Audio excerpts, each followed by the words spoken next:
Today I'm running through 10 classic album covers that were surprisingly censored. The list includes releases from Alice Cooper, Green Day, White Zombie, Lady Gaga, and more. The powers that be didn't want you to see these, but I do.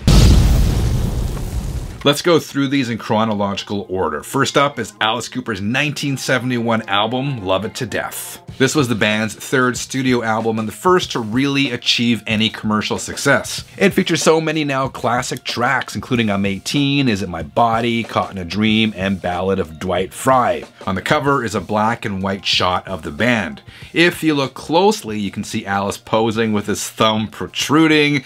Some people mistook the thumb for a certain male body part. In response to the outcry that inevitably followed, Warner Brothers airbrushed the offending thumb out of the image. Years later, the original image was restored, as you can see here. Here's David Bowie's 8th studio album, Diamond Dogs, from 1974. It peaked at #1 in the UK and Canada, and at #5 in the US. The album includes one of my favorite Bowie tracks, Rebel Rebel. The cover features a painting of Bowie as half dog, half man. The image extends to the back cover, where you can see all of the creature. Of course, another controversy erupted, which ended with the label RCA removing the offending bits. Like the Alice record, the original image was restored, but not for many years. I'm blurring it here to stay within YouTube's community guidelines. Here we go again with another Whitesnake album cover. In my last video on controversial album artwork, I talked about the Come and Get It album from 1981. Today we're going to check out 1979's Love Hunter. The cover depicts a woman straddling a large snake with blood on her hand, apparently from a snake bite. Maine snake David Coverdale once said the cover was created in response to the critics, just to piss them off even more. You definitely have to be careful what you wish for. In the US and Argentina, the woman was partly covered by stickers and airbrushing. I've also read reports that in some markets the album was sold in brown paper bags. Speaking of a lady's bottom, here is Roger Waters' 1984 album, The Pros and Cons of Hitchhiking. Waters, of course, was a co-founder of Pink Floyd, and this was his first solo album. It did okay, going platinum in the US about a year after release. The model on the cover is Lindsay Drew, who also appeared regularly in men's magazines and a couple of movies, so to speak. The cover was created by Gerald Scarfe, who also did the artwork for Pink Floyd's The Wall album. The image caused a stir, of course, and Columbia Records responded by censoring the image with a black box, at least in some markets. If you're digging this video, you should check out some of my other episodes on album cover secrets and controversies. I've put them all in one playlist for your convenience. There's a ton of cool stuff there, including more band album covers. I'll leave a link to that playlist in the description below this video. I will see you there after this episode. Channel 33 RPM. For the life of me, I will never understand why the original cover of Poison's 1988 album Open Up and Say Ah was censored. Here's the original image. It features a model with a long red tongue dressed as a demon or something like that. The cover apparently generated controversy and was replaced with a version that just showed the model's eyes. I've always kind of wondered if the so-called controversy was initiated or at least exploited by the band in order to sell more records. Open Up went on to become Poison's most successful album, spawning 4 hits, including their only #1 single, Every Rose Has Its Thorn. Check out the cover to the Red Hot Chili Peppers' 4th album, Mother's Milk. Released in 1989, it featured a black and white image of the shrunken band members sprawled across a woman's arms. The placement of the rose and of singer Anthony Kiedis is, of course, very strategic. Even so, several US retailers refused to sell the album because they believed there was too much skin showing. A censored version was manufactured for these chains. On the alternative cover, the band members were made larger and shifted around a bit. Like the Poison record, the controversy did not hurt sales. It may have even helped. Mother's Milk became the band's first gold record. Rapper slash rocker slash actor Ice-T is no stranger to controversy. Anyone remember Cop Killer?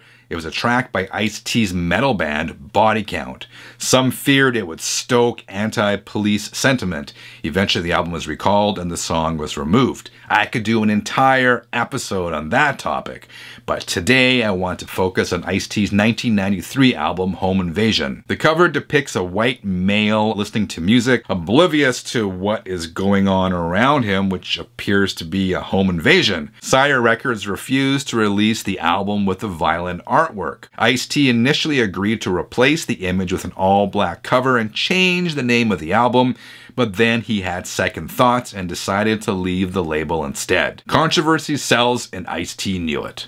I've always dug the cover of Green Day's 1994 album Dookie. It has kind of a Mad Magazine feel to it. This was Green Day's third studio album and the band's major breakthrough release. It peaked at number 2 on the Billboard 200 in the US. There's a lot going on with the cover, including dogs dropping bombs as well as dogs and monkeys throwing what I assume is feces. I say that because dookie is slang for feces. There's also a huge nuclear explosion and a bunch of other stuff. It was all a little too much for Walmart and Kmart. The two chains initially refused to sell the album. But that really shouldn't be a surprise. The retailers also refused to sell the previous album, Kerplunk. And in the 2000s, Walmart wanted to censor some of the lyrics on 21st Century Breakdown. There's a bit of a trend going on here, isn't there? I don't know what happened, but as far as I know, you can now buy Dookie at Walmart. By the way, for you Sabbath fans, the robed character on the cover of the album is supposed to be the woman on the cover of the first Black Sabbath album. It's a cool little tribute.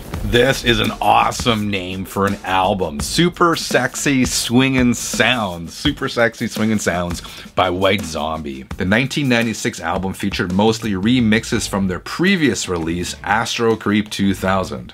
I prefer the original versions, but hey, that's just me. The cover shows a woman relaxing on a hammock on what appears to be a driveway. Again, it was too much for some retailers. A clean version of the album was produced, adding a blue bikini to the model. The woman, by the way, is model and actress Mercy Montello. She was a Playboy Playmate of the Month in 1972 and again in 1973. She also appeared in a number of movies, including Space Thing from 1968 and The Single Girls from 1974. Moving over to the pop world, this is Lady Gaga's 2013 release Art Pop. I mentioned her in a recent video where we talked about look-alike album covers. The cover of Gaga's 2009 EP, The Cherry Tree Sessions, looks a lot like the cover to Missing Persons Spring Session M, released back in 1982. But that's besides the point. Today we're talking about band album covers. Art Pop features Lady Gaga with a gazing ball between her legs. A gazing ball is a reflective ball made for gazing, I suppose. The cover was censored in the Middle East and in China. In those markets, the gazing ball was enlarged to cover up Lady Gaga and her legs were colored black. Alright, 33ers, if you dug this episode, check out my other album cover videos. And if you want to support this channel, head over to the Channel 33 RPM store and grab a cool tee. Just Google Channel 33 RPM store.